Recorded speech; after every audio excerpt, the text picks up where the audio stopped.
The light went out. 1 second, Black Pine Works was glowing warm inside the mountain. The next, darkness swallowed the room whole. Ranger stood at the south door, staring into the snow. "No," Evan whispered, "not now." Beneath the floor, the water wheel had stopped turning. The old station was dying, just like the town Evan had left behind. He could walk away. Nobody would know. Nobody would blame him. But Ranger didn't move. He just looked back once, as if saying, "This is why we came." Evan Mercer had a choice to make before morning. Ridgefall had been dying for so long that nobody in town spoke of it as dying anymore. They called it slowing down, tightening up, waiting out the bad season, words people used when they wanted decay to sound like weather. The mill still blew its whistle at 6 each morning, though the sound had grown thin and uncertain, as if even the whistle knew it was pretending. Storefronts along Pine Street kept their signs turned open, long after the shelves inside had begun to empty. The diner still served coffee in thick white mugs, but most mornings the same 4 men sat beneath the same faded elk head, stirring sugar into silence and reading newspapers from towns that still had news. Evan Mercer had arrived in Ridgefall 4 months earlier with 1 duffel bag, 1 German Shepherd, and the kind of face people noticed without knowing why. He was 41, broad through the shoulders, lean from habit rather than vanity, with close-cut brown hair beginning to silver at the temples. His eyes were gray, not cold exactly, but guarded, like windows left cracked in winter, because the room inside had forgotten how to breathe. Years in the service had taught him how to stand still, how to listen before answering, how to sleep lightly and wake without complaint.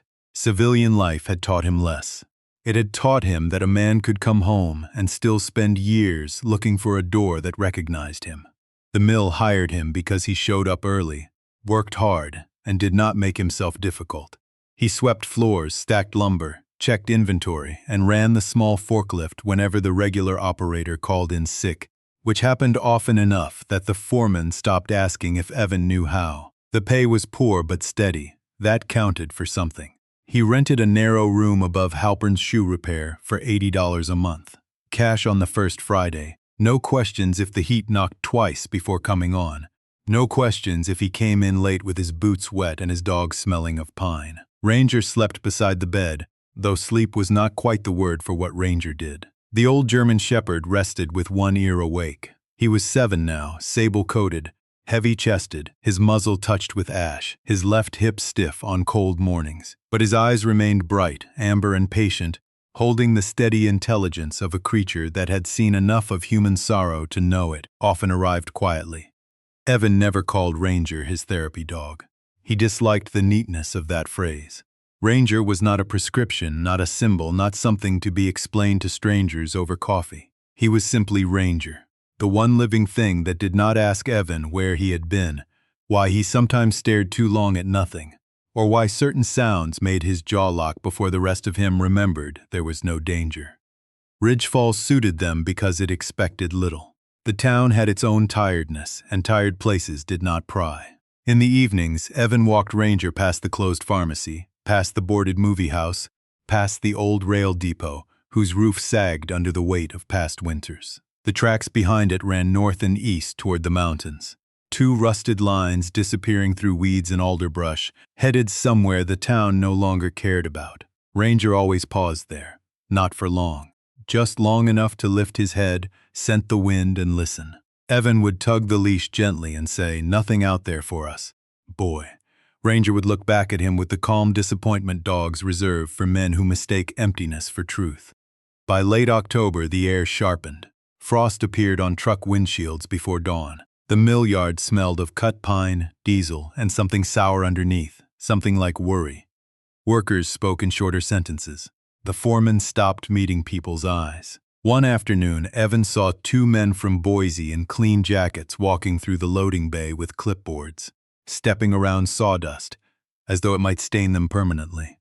That night, above the shoe repair shop, the radiator hissed and knocked in the wall. Evan sat on the edge of the bed, unlacing his boots slowly. Ranger watched him from the braided rug, head low between his paws. "I know," Evan said, though nothing had been spoken. Outside, the wind moved down from the mountains and pushed a loose sign somewhere along Pine Street until it tapped and tapped and tapped in the dark. Evan opened the envelope where he kept his cash. Not much.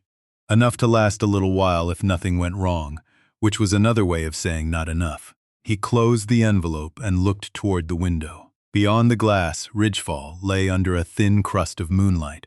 Quiet in the way a house gets quiet after the last person stops believing anyone is coming home.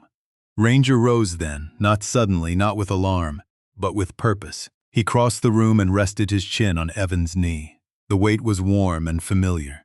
Evan placed one hand between the dog's ears and let it stay there. For a moment, neither of them moved. The town below kept dying by inches. The mountains waited beyond the black line of trees, and somewhere north of the old depot, along a railroad nobody used anymore, something still had not gone completely dark.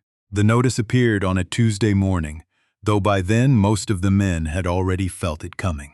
It was taped to the break room door with 2 strips of clear plastic tape, crooked at the top, as if even the hand that placed it there had wanted to be finished quickly. Ridgefall Timber Mill will cease operations immediately. Final wages will be distributed by Friday. Thank you for your years of service, that was all. No mention of the hands that had split open in winter. No mention of backs bent under lumber. No mention of men who had measured their lives by the whistle and the seasons and the smell of fresh-cut pine. Just 3 sentences printed in black ink, already curling at the corners from the damp air.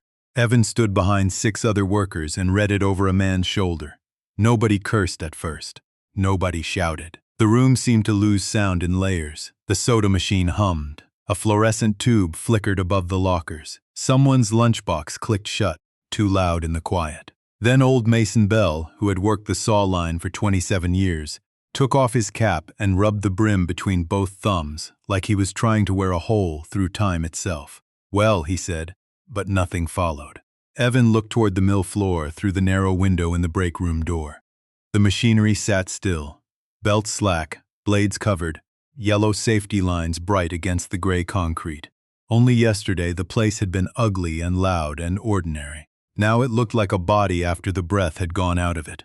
The foreman, Roy Haskell, came in at 8:30 with a clipboard held tight to his chest. He was a thick man with a red neck and kind hands, the sort of hands that made him look softer than his voice. That morning his voice failed him twice before he got through the instructions. Tools were to be returned, lockers cleared. No one was to remove company property. Envelopes would be ready by the end of the week. Evan watched Roy's eyes move around the room without landing anywhere. Shame had a way of making even honest men look guilty. By noon, men were carrying boxes to their trucks. Gloves, thermoses, spare shirts, framed photographs, little things that proved they had once expected to come back. Evan had less to gather. A pair of work gloves, a folding knife, a dented travel mug, 2 wool socks he had hung inside his locker after the last rain. He placed them all into his duffel bag and shut the locker door without force. There was no satisfaction in making metal echo. Outside, Ranger waited in Evan's old blue pickup, nose near the cracked window, amber eyes tracking every movement across the yard. When Evan opened the driver's door, the dog stood carefully, his stiff hip protesting, then leaned forward and pressed his head against Evan's shoulder. Not excited, not anxious, just there. Evan rested one hand on Ranger's neck and felt the steady warmth under the thick fur. "Looks like we're moving again," he said. The words came out lighter than they felt. Ranger blinked once slowly, as if accepting what Evan had not yet accepted himself. On Friday, Evan collected his brown envelope from a folding table set up near the office. 2 weeks' pay, rounded down after deductions, folded around a final stub. He did not count it until he was back in the room above Halpern's shoe repair. $240 after rent, food, gas, and what he owed for Ranger's pills at the feed store. He laid the bills on the bedspread in neat rows, then gathered them back up, because neatness did not make them multiply. From the street below came the soft clatter of Halpern locking his front door early. Ridgefall was closing in small ways everywhere. Evan packed before dark. The duffel took his clothes, his shaving kit, his service jacket wrapped in an old towel, 3 cans of stew, a bag of dry food for Ranger, and a topographic map he had bought weeks earlier from the gas station, because he liked maps more than plans. Plans expected a future. Maps simply admitted there were roads. He stood for a while in the center of the room, looking at the narrow bed, the cracked sink, the yellowed shade over the lamp. Nothing in that room belonged to him, yet leaving it still felt like losing. That was the trick of temporary places. Stay long enough, and even what never welcomed you begins to feel like proof you existed. Ranger nudged the map off the chair with his nose. It fell open across the floor, creased and pale, the mountains printed in tight brown lines north of town. Evan crouched to fold it, but his hand paused over a thin dashed route climbing away from Ridgefall. North Fork line abandoned, no service, no destination marked beyond the ridge. Ranger placed one paw at the edge of the paper, not hard, just enough to hold it still. Evan looked at the dog, then at the line disappearing into the high country. "That's not a road," he murmured. Ranger did not move. Evan almost smiled, but the feeling caught somewhere behind his ribs and stayed there. Outside, the old depot bell, long disconnected, shifted in the wind and gave a dull, hollow note. By morning there would be no job to wake for, no room worth keeping, no town asking him to stay. Evan folded the map around the dash line instead of away from it. Morning came without ceremony, pale and cold, spreading itself over Ridgefall in a thin gray wash. Evan woke before the alarm that no longer had a reason to ring. For a minute he lay still on the narrow mattress above Halpern's shoe repair and listened to the building settle around him. Pipes ticking in the wall, wind slipping under the window sash, Ranger breathing from the rug beside the bed. No whistle blew from the mill. That was the first thing that felt wrong. For 4 months, that whistle had cut through his mornings like an order, irritating, useful, dependable. Now the silence it left behind seemed larger than the sound had ever been. Evan sat up slowly, rubbed both hands over his face, and looked at the duffel by the door. Packed, zipped, waiting. Temporary places looked different after you had decided to leave them. The cracked sink seemed lonelier. The bent shade over the lamp seemed ashamed of its own yellow light. Even the floorboards, which had complained under his boots every night, held quiet as if giving him passage without argument. Ranger rose with care, stretching his front legs first, then shifting his weight off the stiff hip. Evan watched him and felt that old pinch of responsibility, not heavy, not unwelcome, just real. A man alone could disappear any direction he wanted. A man with a dog had to choose a road that could be walked. He fed Ranger the last scoop from the open bag, then folded the top of the new one and packed it tight. Downstairs, Mr. Halpern was already at his counter, polishing a boot that probably did not need polishing. He looked up when Evan came in with the duffel over his shoulder and Ranger at his side. The old man's eyes moved to the bag, then to Evan's face, and whatever question formed there, he let it go. "Cold morning," Halpern said. "Yes, sir." Evan placed the key on the counter. Halpern covered it with one hand but did not pick it up. "Room will be here if you circle back." Evan nodded, because thank you felt too small, and anything larger might have opened something he did not want opened in front of another man. Outside, Pine Street was nearly empty. A delivery truck idled in front of the grocery with its back doors open, though no one seemed in a hurry to unload it. The diner windows were fogged from inside. Across the street, the old depot stood under a skin of frost, its green paint weathered almost white, its roofline bowed but stubborn.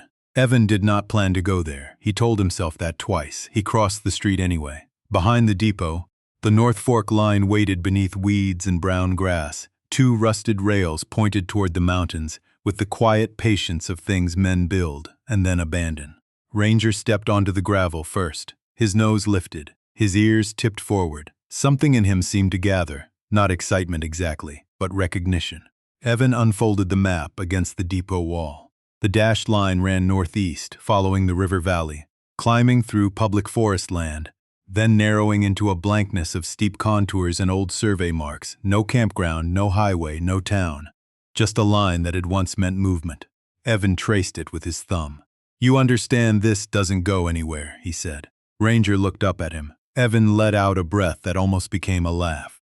"Right, neither do we." He turned once toward Ridgefall. From where he stood, he could see the mill roof beyond the feed store, the smokestack dark against the morning sky. He expected to feel something clean then, maybe relief, maybe anger. But what came instead was softer and harder to name. The town had not failed him personally.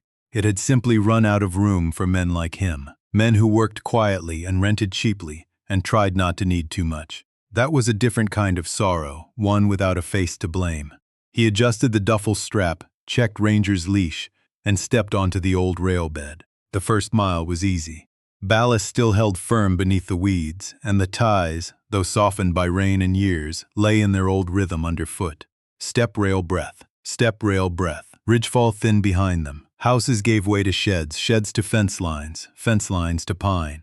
Ranger moved ahead at the end of the leash, not pulling, only leading by the smallest insistence. By noon, the town was gone except for the memory of its silence. The valley narrowed.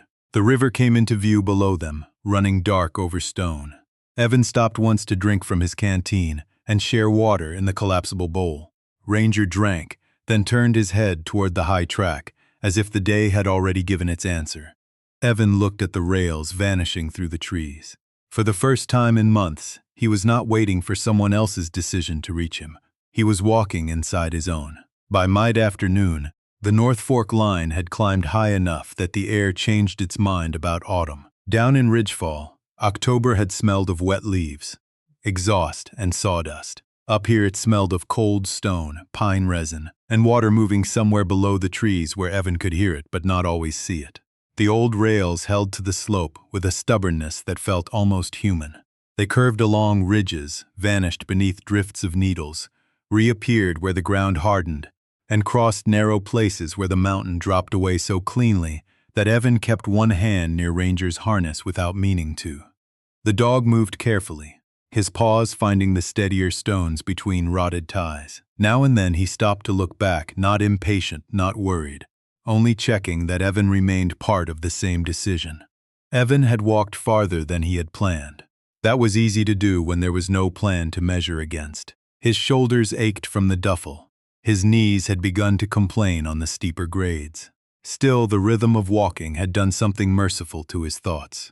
It spread them out. Back in town, every worry had crowded him at once. Money, food, gas, winter, the particular shame of being a grown man with no address worth writing down. Out here, those things remained true, but they had to walk at his pace. Step, breath, rail, stone. Ranger's tags made a small, steady click at his collar, a sound so ordinary that Evan began to trust it more than his own pulse. The sun dropped early behind the western ridge, turning the upper branches copper and leaving the lower forest in a blue-green hush. The line bent toward a wall of dark rock where the tracks had been cut into the mountainside. On Evan's right, the cliff rose sheer and close enough to touch. On his left, the land fell toward a creek running 30 or 40 feet below, black and silver between the stones. He slowed there. The ties were slick with moss, and a small slide had spilled gravel across the railbed. Ranger picked his way over it, then stopped. Not gradually, completely. His body went still in the way that made Evan's skin pay attention before his mind did. "What is it?" Evan asked softly. Ranger did not look at him. His ears lifted, his nose tilted toward the curve ahead. He took one step, then another, then froze again. No growl, no bark. Nothing dramatic enough for a man to dismiss as nerves. Just certainty. Evan listened. The creek below. Wind through high pine. The faint tick of cooling metal somewhere in the track. Though that made no sense, because nothing had run here in years. Then Ranger turned his head and looked back, amber eyes catching the last of the light. It was a look Evan knew, not fear, not warning exactly, a request. Evan shifted the duffel higher on his shoulder and moved forward, keeping close to the rock face. Around the curve, the evening opened by inches. First came the smell, faint but distinct beneath the cold, old timber, oil, and something warmer, like dust near a stove. Then came the light. It rested beyond a scatter of broken glass, pale amber and steady, too warm to be moon, too still to be flame. Evan stopped so quickly that Ranger's leash slackened between them. For a moment he thought exhaustion had placed it there. Men who had walked too long sometimes saw what they needed: a porch, a window, a truck coming over the ridge. He shut his eyes once, opened them again, and the light remained. Ranger stepped toward it and paused, looking back as if the matter had been settled. The building emerged slowly as they approached, not standing apart from the mountain but pressed into it, fitted there like a secret the rock had agreed to keep. A long, low structure of weather-black timber and old concrete sat beneath the cliff, its roofline half hidden by overgrown pine limbs. The rails ran straight into a pair of heavy sliding doors at the near end, their iron hardware rusted but intact. Above them, faded letters clung to the concrete lintel: Black Pine Works, North Fork Maintenance Station. Evan read the words twice. The name meant nothing to him. But the place itself had the solemn look of something once useful enough to be built well. No tire tracks marked the ground. No smoke lifted from the short metal chimney. No voices carried from within. Yet through a row of cracked windows set high in the south wall, the amber glow held steady, patient as a lamp left for someone late. Ranger stood beside the building's shadow, nose working, tail low but not tucked. Evan could feel his own heartbeat now, not racing, simply present. He thought of Ridgefall behind him, the room above the shoe repair, the envelope of cash tucked inside his jacket. He thought of all the sensible reasons to turn away from a locked place in the mountains before night came down. Then Ranger walked to a narrow side path almost hidden beneath fern and frost-bent grass. The ground there was worn, not recently perhaps, but often enough once that the mountain had remembered the shape of footsteps. Evan followed. The side path led them along the south wall where the wind could not quite reach. Frost silvered the fern tips, and old pine needles lay packed beneath Evan's boots with the flattened look of ground that had once known regular footsteps.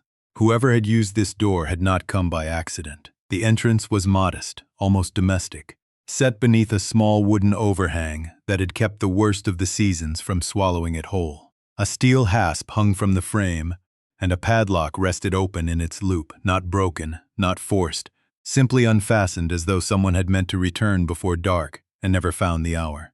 Evan stood with one gloved hand near the door and felt Ranger move closer against his leg. The dog's body was warm, steady, smelling faintly of cold fur and wet stone. "We're just looking," Evan said, though he knew men often lied most gently right before they crossed a line. He pushed the door with 2 fingers. It opened without the long shriek he expected. The hinges gave only a low, careful sigh. Inside, the air was colder than a lived-in house, but warmer than outside, holding the layered scent of old timber, machine oil, wool, dust, and banked ashes. Evan stepped in first, then immediately let Ranger pass ahead.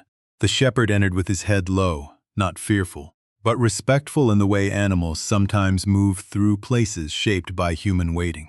The amber light came from a bulb fixed above a long workbench, its glass cloudy with age. It glowed softly, powered by something Evan could not yet see, and gave the room the feeling of a memory preserved under glass. This was no ruin. That was the first thing he understood. Ruin surrendered. This place had resisted. Shelves lined the wall, each one burdened but orderly, coffee tins full of screws, jars of nails sorted by size, folded canvas, coils of wire, oil cans, a hand-crank radio. 2 lanterns, 3 axes with handles sanded smooth from use. Near the stove sat a neat stack of split wood, dry as bone. Beside it, kindling had been gathered into a crate. Bark curls on one side, pencil-thin sticks on the other. Evan stared at that crate longer than he meant to. A careless man collected wood. A careful man separated kindling for the hand that might come after his own. Ranger crossed the room slowly and stopped at a braided rug near the stove. He lowered his nose, inhaled, then glanced back at Evan. In the rug were a few old hairs, dark gray and black, caught deep in the fibers. Another dog, Evan thought. Not recently, but not imagined either. He swallowed once and looked away, unsettled by the tenderness of that evidence. On the far wall, a bank of batteries sat beneath a panel of labeled switches. The labels were handwritten in block letters, clean and deliberate. Main room, pump, south lights, storage, reserve. A cable disappeared through a hole bored in the stone foundation. Somewhere beneath the building, faint and steady, water moved with a patient mechanical pulse. Evan followed the sound to a narrow interior window and saw, beyond the glass, a small wheel turning in darkness where a diverted stream ran under the floor. Not fast, not powerful. Enough. Enough to keep one bulb burning in a building the town had forgotten. Enough to make the mountains seem less empty. He moved deeper inside. A table stood in the center of the room with a tin cup, a folded wool blanket, and a pencil sharpened by knife. No dust lay on the blanket's top fold, though dust lived everywhere else. Evan noticed these things because noticing had once kept him alive, and later, after life became quieter, it had kept him from coming apart. There were maps in metal tubes, seed packets sealed inside a glass jar, canned beans arranged by date, dried herbs tied in small bundles and hung from a beam. Everything carried the same message without speaking it. Use what you need, but understand first. He found a sink against the west wall. When he turned the tap, it coughed once, then released a narrow thread of clear water, cold enough to numb his fingers.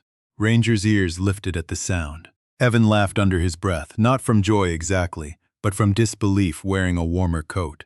He filled the collapsible bowl and set it down. Ranger drank, then sat as if he had chosen the place. As if the question had never been whether they were allowed inside, but whether Evan would be humble enough to see what had already been offered. Twilight thickened against the broken windows. The bulb above the bench held its amber circle. Evan stood in the middle of Black Pine Works, with his duffel still on his shoulder, too tired to leave and too cautious to call it shelter. Yet something in him, some locked interior room, felt the first small shift of air. Evan did not light the stove right away. A man learned things from a cold room that warmth could hide. He set his duffel beside the workbench, unclipped Ranger's leash, and moved through Black Pine Works with the slow caution of someone entering another person's sentence halfway through.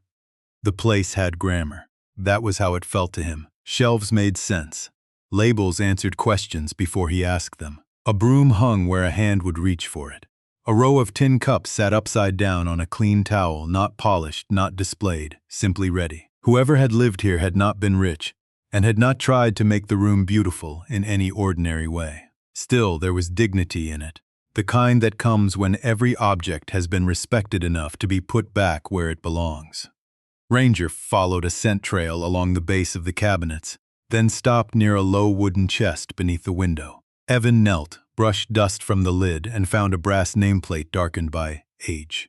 Whitetalker. The lock was not engaged. Inside were oilcloth bundles, each tied with string and marked by year. Evan chose the most recent. The knot came loose easily, as if the string had been waiting for hands that did not hurry. A journal lay inside, wrapped in waxed paper. Its cover was cracked brown leather, soft at the corners, with a pencil tucked into the binding. On the first page, in careful block print, someone had written, "For whoever finds the light still burning, don't rush. Learn the place first."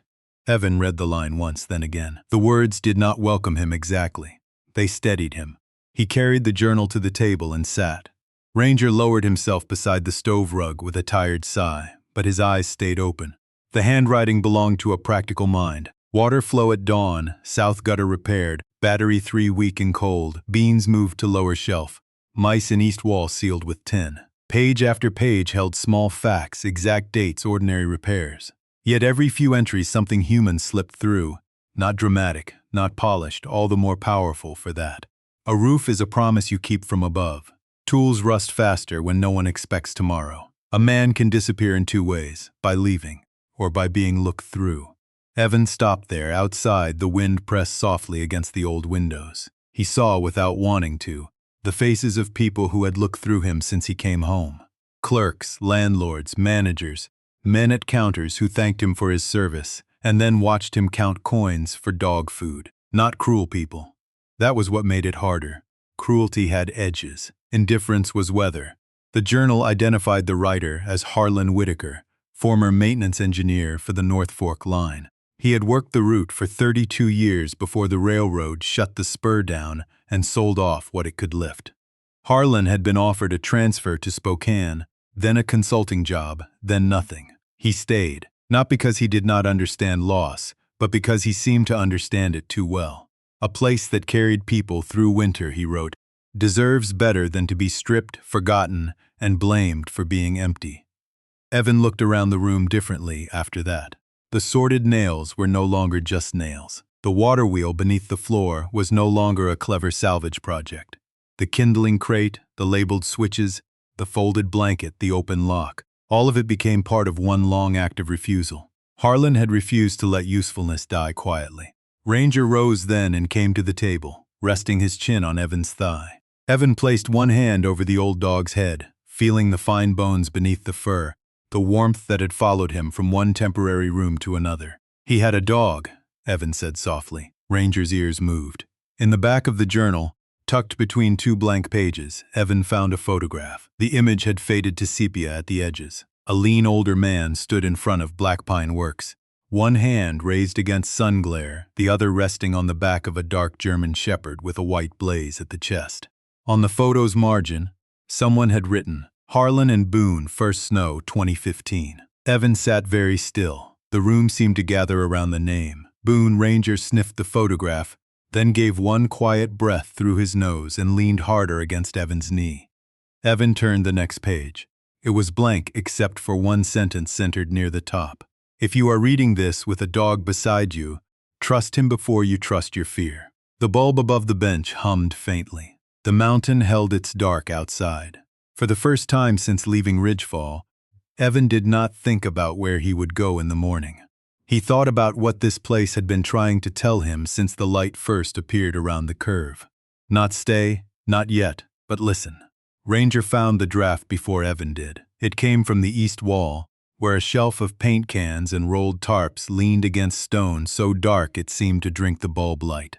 The dog had been lying near the stove, chin on his paws, eyes half closed when his ears lifted. He rose without urgency and crossed the room nose low, moving along the wall until he stopped beside the lowest shelf. Evan watched him place one paw against the wood, not scratching, not begging, indicating.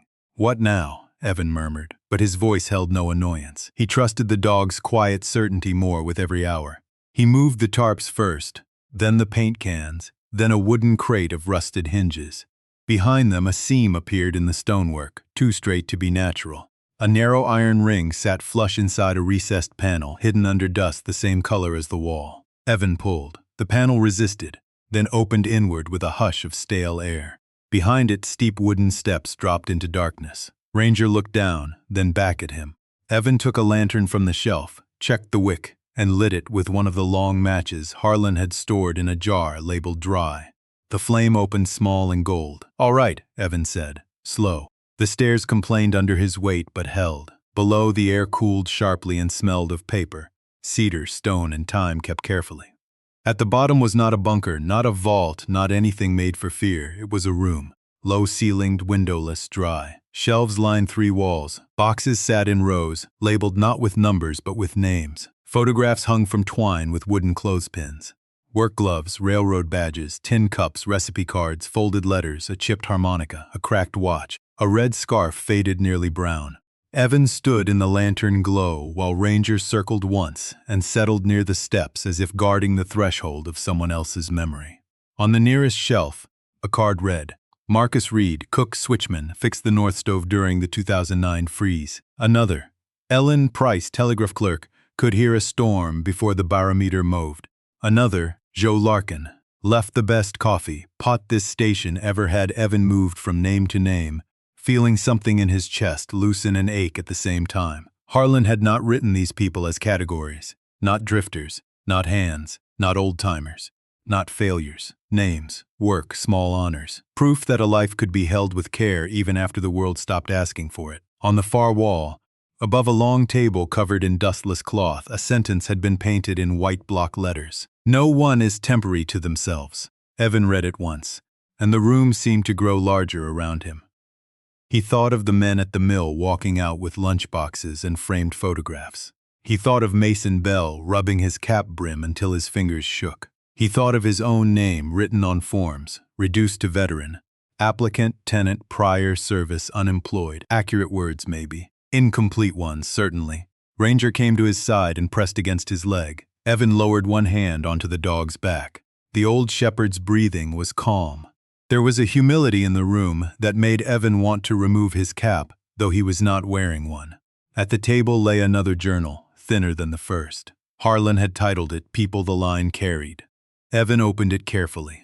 The entries were plain, specific and kind without being soft. Harlan wrote about who shared food, who repaired track, who sat quietly with a grieving friend, who taught another man to read a wiring diagram, who left firewood for strangers. Near the middle, one passage had been underlined. "Respect is not a speech. It is how you record a person when they are no longer useful to you." Evan closed his eyes for a moment. The lantern flame trembled, then steadied. He understood then that Black Pine Works had never been only a shelter. It was a record against erasure. A place where forgotten labor, ordinary decency, and quiet endurance had been given names and shelves and dry air. Upstairs, the amber bulb hummed. Beneath it, this hidden room held its silence like a hand over a heart. Evan did not know yet what he was supposed to do with what he had found, but he knew what he was not allowed to do. He was not allowed to treat it as salvage. He was not allowed to take warmth from this place and leave it colder. Ranger turned toward the steps, waiting. Evan lifted the lantern and followed him back up, carrying no object in his hands, but something heavier and more useful all the same. The first snow reached Blackpine Works after midnight. Evan heard it before he saw it, not as falling, but as absence. The creak below the floor seemed quieter. The wind lost its edge against the windows. The whole mountain softened into that strange hush that comes when snow begins covering every hard thing without asking permission. Evan lay on the narrow cot in the main room, with his jacket folded under his head and one boot still on the floor where he had dropped it. Ranger slept near the stove, curled on the old braided rug, his body rising and falling in a rhythm that made the room feel occupied in a way no lamp could manage. For a while, Evan let himself believe the night would pass without requiring anything from him. Then the bulb flickered, once, twice. The amber circle above the workbench thinned, recovered, then thinned again. Ranger lifted his head. Evan sat up, already listening. Beneath the floor, the small water wheel had changed its voice. What had been a steady turning pulse now came unevenly, catching and releasing, like breath snagging in a tired chest. Evan swung his feet down and reached for the journal. He found the entry by lantern light. Early snow clogs intake with needles and slush. Clear screen before battery drain. Do not wait for morning if lights begin to fail. A practical sentence, no drama, no pity. Just the truth of a system that stayed alive only when someone answered in time. Evan looked toward the door. Outside, the dark pressed close to the broken panes. Snow tapped softly against the glass. He could leave. The thought arrived plain and unwelcome. He could take what he needed, sleep until dawn, and walk back down when the storm eased. He owed this place nothing. No deed carried his name. No man had placed a hand on his shoulder and asked him to stand watch. For a moment, the old habit of vanishing felt almost reasonable. Temporary men survived by not attaching themselves to failing things. Ranger rose then, slow because of his hip, and walked to the door that led to the lower path. He did not bark. He simply stood there, facing it the way he had stood at the rail curve before the light appeared. Evan stared at him. "You're getting bossier with age," he said. Ranger's tail moved once, barely. Evan exhaled, pulled on his other boot, took the oilskin coat from its peg, and gathered the tools Harlan had listed: pry bar, wire brush, lantern, rope, gloves. The cold struck him hard when he opened the door, clean and immediate, filling his lungs with needles. Snow moved sideways through the dark. The path down to the intake was worse than it had looked in daylight. Narrow stone steps slick with frost, a handrail half buried under pine boughs. Ranger followed despite Evan telling him to stay, placing each paw with grave care. Evan did not argue twice. Some companions were not meant to be ordered away from the work that gave them purpose. The intake sat where the creek had been diverted through a graded channel beneath the station. Harlan's screen was nearly blind with needles, leaves, and a skin of new ice. Water backed up behind it, shuddering around the edges, starving the little wheel below. Evan knelt in the snow and went to work. The gloves soaked through within minutes. Ice stung his wrists. Twice the brush slipped from his numb fingers, and once he had to stop with both hands braced on the stone, breathing through a wave of dizziness that was not quite exhaustion and not quite memory. Ranger stood a few feet above him beneath a pine, snow gathering along his back, eyes fixed on Evan with old, unwavering patience. "I'm all right," Evan said, though he was not sure who needed to hear it. He cleared the last mat of slush with the pry bar. Water surged through the grate, sudden and strong, striking the channel below with a hollow wooden thrum. Beneath the building, the wheel caught, hesitated, then began to turn evenly again. Evan stayed crouched a moment longer, listening. It was a small sound, almost nothing against the size of the mountain, but to him it felt like a pulse returning under his hand. Back inside, the bulb above the workbench brightened by degrees, filling the room again with amber light. Ranger shook snow across the floor, then limped to the rug and lowered himself with a satisfied groan. Evan hung the wet coat near the stove and found, tucked inside the journal near the water intake diagram, a narrow strip of paper he had missed before. Harlan's handwriting ran across it in pencil. "If you fix the water before you fixed yourself, you're already learning." Evan read it and, despite the cold, despite the empty road behind him and the uncertain morning ahead, he laughed once, quietly, honestly. The sound startled him more than the failing light had. Morning came blue and soundless, with snow packed against the south windows, and the mountain wearing a clean face it had not earned. Evan woke in the chair beside the stove, one hand still resting on the journal, Ranger asleep at his boots with his nose tucked beneath his tail. For several seconds, Evan did not remember where he was. Then the room returned piece by piece. The amber bulb, the sorted tools, the smell of wool drying near the stove, the quiet turning of water beneath the floor. Nothing about his life had become simple overnight. He still had $240 folded inside his jacket.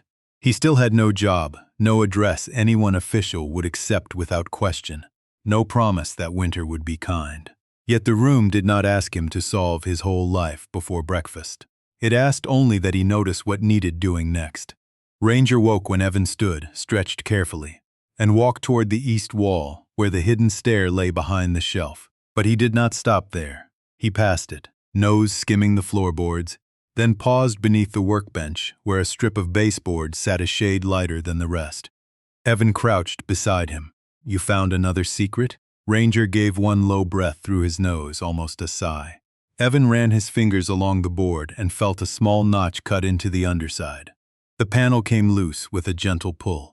Behind it sat a flat tin box wrapped in canvas, dry and clean. For a long moment, Evan simply looked at it.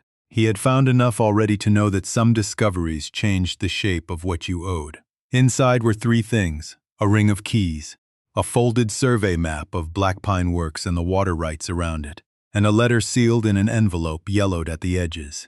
No name marked the front, only 4 words: "To the next keeper." Evan carried the envelope to the table. His hands, steadier now than they had been the night before, opened it carefully along the seam.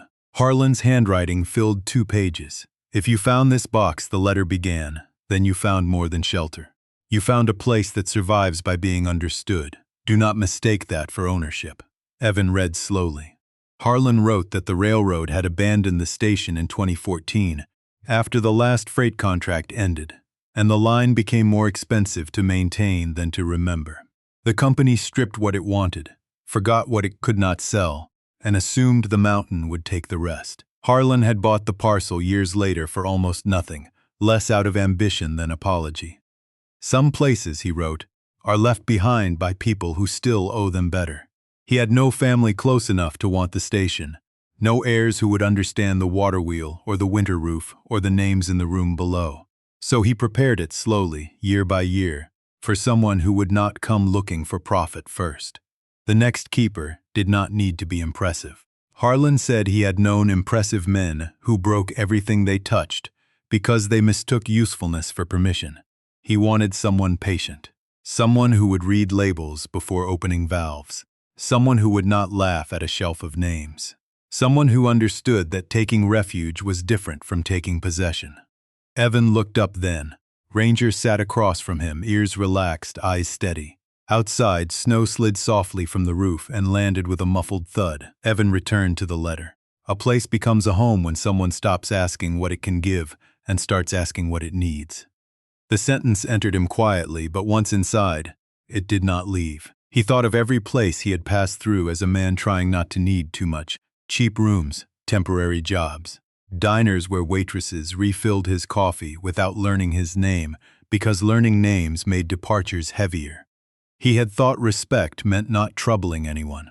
Harlan's letter suggested something harder. Respect meant staying attentive. It meant seeing the work inside things, the history inside people, the hands behind warmth. At the bottom of the second page, Harlan had written one final note. "If a dog led you here, do not call it coincidence." Dogs know the difference between a man who is lost and a man who is still willing to be found.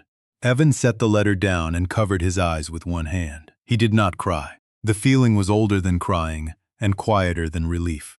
Ranger came around the table and leaned his shoulder against Evan's knee. Evan placed his palm against the dog's neck, where the pulse beat steady under fur. "I don't know how to do this," he whispered. The room gave no answer. That was its mercy. It did not demand certainty, only care. Evan folded the letter back along its creases, placed it beside the keys, and looked toward the water switchboard, where Harlan's labels waited in neat black letters. Then he stood, took the broom from its hook, and began with the floor. Spring did not arrive at Black Pine Works all at once. It came in small negotiations. First, the snow softened at the edges of the roof. Then the creak grew louder beneath the floor, fuller and less careful, carrying broken twigs and silver light down from the thawing ridge. Moss brightened along the stone steps. The pines shook loose their winter weight. In the mornings, Ranger stood outside the south door with his nose lifted, reading news Evan could not smell. Wet earth, deer trails, old roots waking under the frost. Evan learned the station the way a man learns another person's kitchen after being invited to stay. First by asking with his hands, then by remembering. He patched the south gutter with scrap tin from Harlan's stores. He replaced the cracked pane above the workbench, not perfectly, but well enough to keep rain from coming in sideways. He cleaned the stovepipe, oiled the hinges, rewrapped the battery cables, and marked each repair in the journal, because a place like Black Pine deserved records, not guesses. Some days the work steadied him. Some days it exposed how unsteady he still was. He would be halfway through sanding a drawer or sorting seed packets when a silence inside him opened too wide, and for a few minutes he would simply stand there, one hand on the table, breathing like he had climbed too fast. Ranger always noticed. The old shepherd never crowded him. He only came close enough for Evan to feel the warmth of another living body choosing to remain. That was how healing happened there. Not like sunlight breaking through clouds, but like water returning to a dry channel, slowly finding its old shape by touching every stone. In April, Evan walked back to Ridgefall for supplies. The town looked smaller from the direction of the mountains. The mill gate was locked. Weeds had started along the fence.